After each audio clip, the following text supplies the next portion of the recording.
Magandang araw, magandang umaga mga kaparmer. Welcome back kayo sa Putot Vlog or Jackson 15 Farm. So sa araw na ito, sa video natin ngayon, mabahagi ko po sa inyo yung ating papakita ko sa inyo yung pinagkaiba at saka yung tama nung ating fogging device ano. Ngayon pa lang natin ipapakita sa inyo.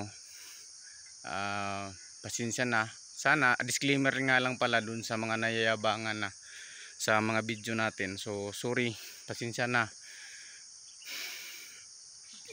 Yung sa atin dito, babahagi ko lang sa inyo na yung pinagkaiba at saka yung ganda ng kanyang pwedeng maibigay nito ng ating device. So yung gamit ko ngayon, baka mapansin nyo wala akong face mask, pati yung anak ko na magbibideo sa atin habang nag-i-spray.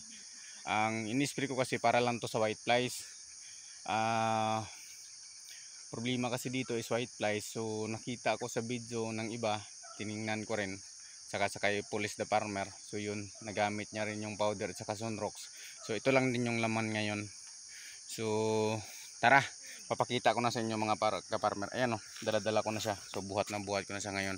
So hawakan lang ng anak ko yung video, yung cellphone. Gusto ka na ka.